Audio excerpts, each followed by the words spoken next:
Bonjour à tous et bienvenue sur ma chaîne Pixel et Vecteur. Aujourd'hui on va parler de Photoshop et surtout on va parler de RAW.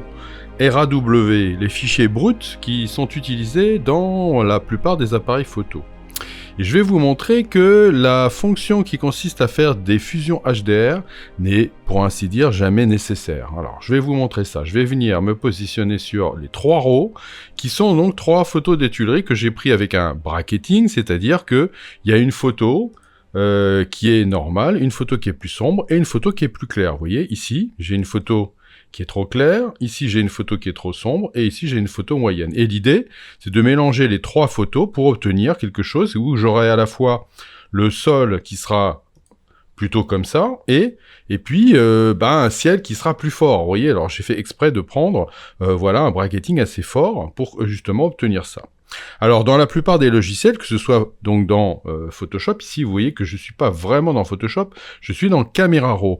Je vous montre Camera Raw parce que j'ai remarqué qu'on le montre très rarement, alors que Camera Raw est une interface extraordinaire lorsque vous voulez donc développer des RAW dans Photoshop directement. L'interface de Camera Raw est strictement identique, enfin en tout cas le moteur de Camera Raw qui permet de développer donc les RAW est évidemment totalement identique à celui qu'on trouve dans Lightroom classique.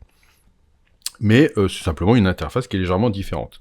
Et puis sinon, vous avez un autre logiciel qui vous permet aussi de développer les RAW, qui va être Capture One, et qui lui va être complètement différent. D'ailleurs, je vous montrerai plus tard, justement, toutes les différences.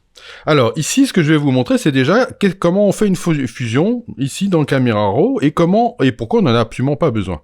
Je vais prendre mes 3 images ici, et je vais lui dire, clic droit, que je voudrais donc faire une fusion HDR. Parfait. Donc là, il va analyser mes 3 images. Et voilà. Et il va me dire, voilà, je pourrais éventuellement vous faire quelque chose un peu comme ça. Alors, aligner les images, c'est indispensable parce que je suis à main levée. Appliquer les paramètres automatiques, ça n'est pas obligé. Vous voyez, je pourrais très bien lui dire, le fais pas. Voilà, on va obtenir quelque chose un peu comme ça. Et moi, je vais développer après avec mes petites tirettes. Bah tiens, c'est ce qu'on va faire. Comme ça, vous allez voir. Corriger les décalages, bah c'est éventuellement s'il y avait des gens qui bougeaient à l'intérieur ou s'il y avait du vent, des choses comme ça, ça peut vous aider à avoir une image qui va être pas floue. Bon là, j'ai pas du tout ça, donc je vais simplement fusionner. Et là, vous allez voir, je vais obtenir, alors il va me demander où est-ce que je vais l'enregistrer ici, voilà.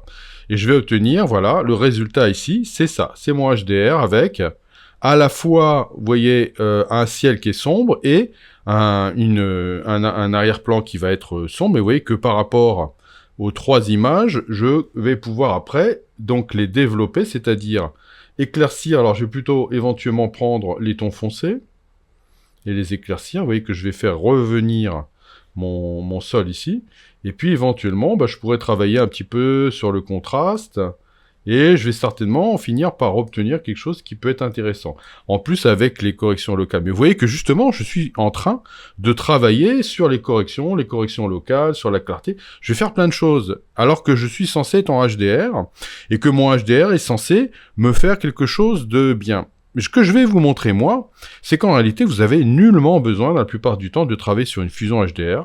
Vous avez juste besoin de prendre un des RAW. Donc, c'est-à-dire qu'en gros, lorsque vous faites des photos, bah, faites simplement les photos en RAW. Et essayez d'avoir un temps d'exposition correct. Je vais faire exprès de ne pas prendre, oui, j'aurais pu prendre plutôt cette image-là, où j'avais un ciel déjà qui existe. Et là, je vais prendre l'image où le ciel est brûlé, cramé. En réalité, pas du tout. Vous allez voir qu'il n'est absolument pas brûlé. Et je vais partir uniquement de un seul RAW. Et je vais développer cette image et vous allez voir qu'on va obtenir quelque chose qui sera totalement conforme à ce que j'avais vu.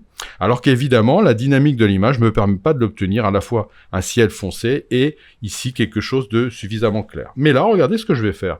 Je vais aller dans la partie droite et je vais commencer par développer d'un point de vue purement global. Je prends mon exposition, j'assombris pour obtenir le détail dans mon ciel. Voilà. Et le détail dans mon ciel, bah, c'était plutôt par là, vous voyez. Je vais lui mettre un peu plus de contraste. Voilà, vous voyez, il y avait une lumière qui passait à travers les nuages, donc voilà, c'était quand même assez contrasté. Voilà, je commence à avoir quelque chose qui est correct. Voilà. C'était plutôt ça. Par contre, il y a un truc dans le ciel, c'est que là, on était très orangé, et ici, on était bleu, ce qui n'est pas trop le cas ici. Alors, vous allez voir qu'on va pouvoir le faire. On va aller dans le mélangeur des couleurs. Oui, là, ici, j'ai le TSL. Saturation, là, on est en teinte. Là, on est en saturation et en luminance. Peut passer sur tout. J'aurai la totalité. Non, je vais rester sur saturation. Et je vais me dire, voilà, j'aimerais bien saturer un peu plus mes oranges. Et peut-être un petit peu mes jaunes. Alors, on va pas évidemment exagérer, mais on va en mettre un petit peu plus. Voilà. Ok. Et puis, pour les bleus, j'aimerais bien aussi voir si je pourrais pas saturer un petit peu mes bleus. Voilà, et je vais peut-être aller dans la luminosité et essayer d'éclaircir un tout petit peu mes bleus aussi. Voilà. Vous voyez, on voit là, si je bouge un peu, et on voit que ça bouge un chouïa. Voilà. Ça correspond plus à ce que je voyais. Vous voyez, on avait cette opposition entre l'orange et le bleu qui était vraiment intéressante, simplement parce que le ciel est bleu, et que là, le soleil est en train de se lever, et avec les nuages, la filtration dans les nuages et de la pollution, ça me donne, bien sûr, du orange. Parfait. Je vais revenir maintenant sur les réglages de base. Et je vais me dire, bah maintenant, ce qu'il faudrait, c'est quand même que j'obtienne mon sol. Alors, je vais commencer par me dire, est-ce que je pourrais pas bouger les tons foncés? Et vous voyez que quand je bouge les tons foncés, ça, c'est une particularité super intéressante. Vous voyez que déjà, j'obtiens déjà quelque chose d'un petit peu plus clair sur le sol, sans rien avoir à faire. Mon ciel n'a pas été touché. Ça, c'est assez intéressant. Je vais lui mettre de la clarté aussi, pour obtenir quelque chose d'un petit peu plus, voilà, un peu plus péchu. Voilà, parfait. Et là, je commence à avoir quelque chose de tout à fait intéressant. Bon, maintenant, j'aimerais bien quand même, je sais que c'était quand même le début de la journée, hein, c'est très tôt le matin, mais c'était quand même un peu plus clair à ce niveau-là. Là, on est beaucoup trop sombre quand même. Alors, bon, bah c'est pas grave, on va passer maintenant dans la partie, vous voyez, masquage. Je vais cliquer sur le petit bouton là, comme vous avez dans Lightroom, voilà, et là, différemment de Capture One, là par contre je ne pourrais pas vous montrer ça dans Capture One, je vais lui demander qu'il me sélectionne le ciel. Voilà, il m'a sélectionné mon ciel, il m'a mis un masque ici, il m'a montré que voilà, le ciel était sélectionné en rouge, vous voyez que je peux voir qu'il a fait un bon boulot, vous voyez que ça bave un petit peu sur les monuments, ça je pourrais l'enlever si j'ai envie, mais j'aime bien quand ça bave un peu, parce que justement ça fait des liaisons qui sont plus douces, et l'idée, mon idée à moi, c'est pas de faire des corrections très drastiques, donc c'est pas un souci. Sauf que c'est pas le ciel qui m'intéresse, c'est donc l'inverse, donc je vais cliquer sur ciel, vous voyez ici, sur les 3 petits points là, et je vais lui demander d'inverser, pour obtenir en fait l'inverse, voilà.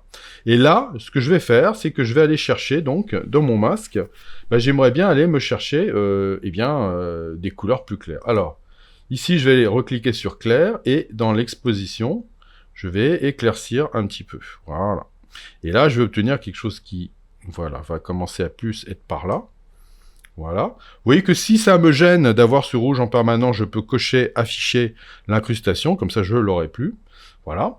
Et ici, bah, je vais donc continuer. Alors, vous voyez, ici, j'ai un certain nombre de choses, mais j'ai pas tout. Vous voyez, par rapport à la partie globale, ici, il y a des tas de choses qui manquent. Alors là, est-ce que j'aurais pas envie de désaturer un peu? Oui, je vais désaturer un peu.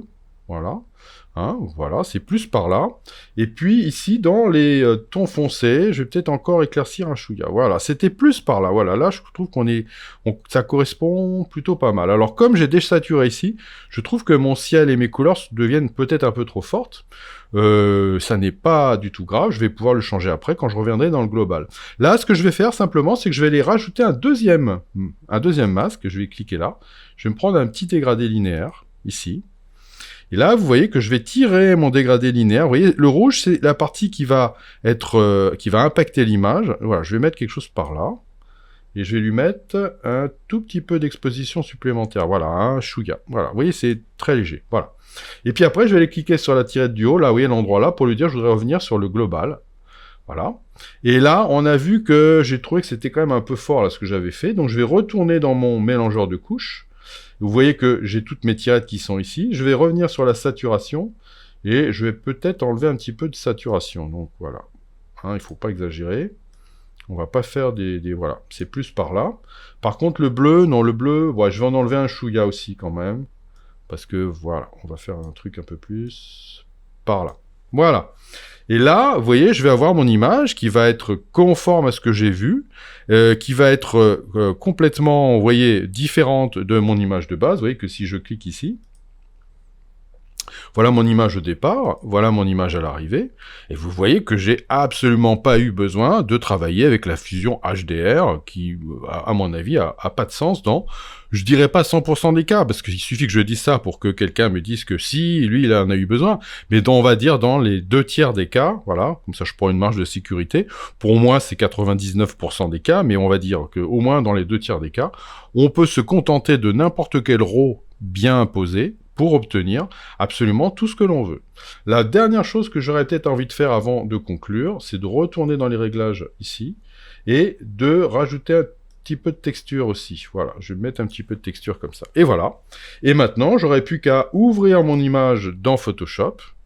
Voilà. Et je vais après pouvoir l'enregistrer dans le format que je veux.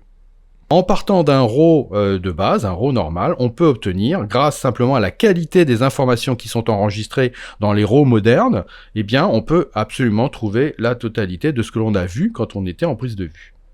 Voilà, et ben j'espère que vous allez vous en servir, mais j'en suis sûr, parce que le RAW c'est quand même la base de la photographie actuellement. Et je vous dis à bientôt pour de nouvelles aventures sur Pixel et Vecteur.